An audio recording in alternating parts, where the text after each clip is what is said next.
ஆச்சி பாதாம் ட்ரிங்க். ஆச்சி பாதாம் ட்ரிங்க் ஒன்னு வாங்கினா ஒன்னு ஃப்ரீ.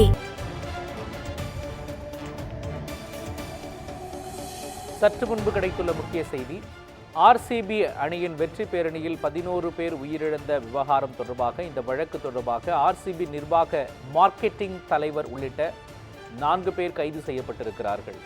விரிவான விவரங்களை வழங்குவதற்காக நமது செய்தியாளர் திருலோகச்சந்தர் இணைந்திருக்கிறார். திருலோகச்சந்தர், தற்பொழுது கைது நடவடிக்கை மேற்கொள்ளப்பட்டிருக்கின்றது.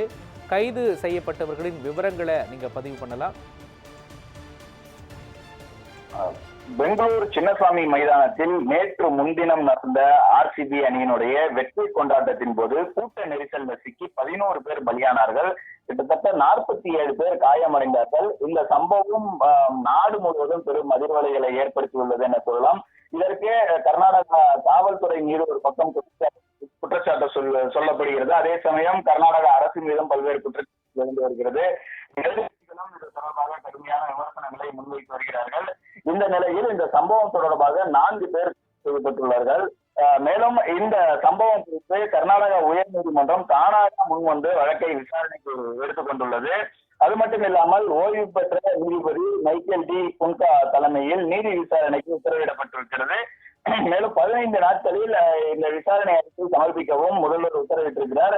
மேலும் இந்த வழக்கு சிஐடி விசாரணைக்கு மாற்றப்பட்டிருக்கிறது. தொடர்ந்து வழக்கு விசாரணை நடைபெற்று வரக்கூடிய ஒரு நிலையில தான் இந்த வழக்கில் சம்பந்தப்பட்டவர்கள் மும்பைக்கு தப்பிச் செல்ல முயன்ற பொழுது கைது செய்யப்பட்டிருக்கிறார்கள். குறிப்பாக இந்த 11 பேர் உயிரிழந்த சம்பவம் தொடர்பாக ஆர்சிபி அணி நிர்வாகம் மேலும் கர்நாடக மாநில கிரிக்கெட் வாரியம் மீதும் வழக்கு பதிவு செய்யப்பட்டிருக்கிறது. இந்த வழக்கு விசாரணை நடைபெறக்கூடிய ஒரு நிலையில தான் பெங்களூரு கெண்டகோட்டா விமான நிலையத்தில் இருந்து மும்பைக்கு தப்பிச் செல்ல முயன்ற ஆர்சிபி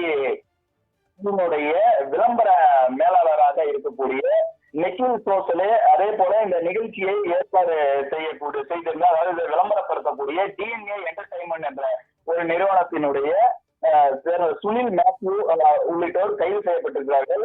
மொத்தம் 4 பேர் கைது செய்யப்பட்டிருக்கிறார்கள்.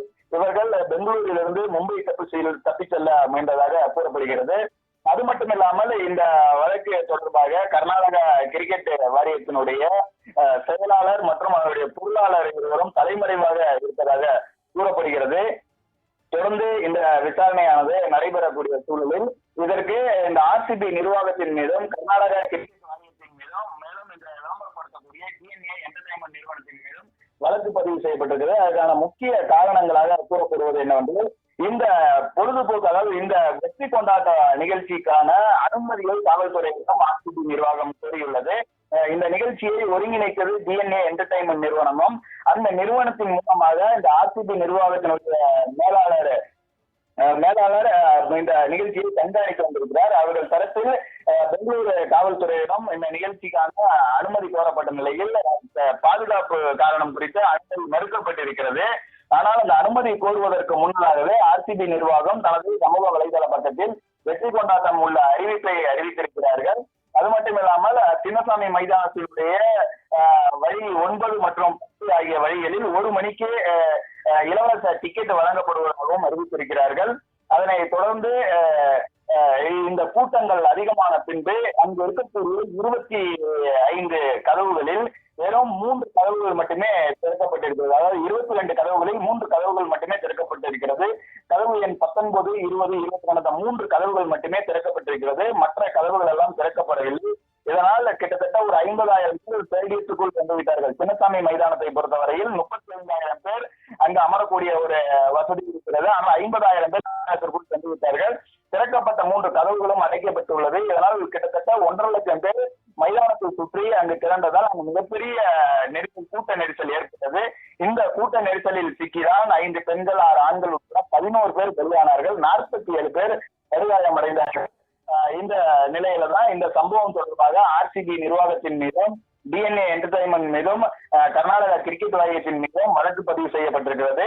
இந்த வழக்கு விசாரணையின் போதுதான் இந்த ஆர்சிபி நிர்வாகத்தினுடைய மார்க்கெட்டிங் மேனேஜர் மற்றும் டிஎன்ஏ நிர்வாகத்தினுடைய தலைவர் உள்ளிட்ட பலர் தப்பிச் செல்ல முயன்ற நிலையில் 4 பேரும் கைது செய்யப்பட்டிருக்கிறார்கள். விவரங்களை வழங்கியதற்கு நன்றி திருலோகச்சந்தர்.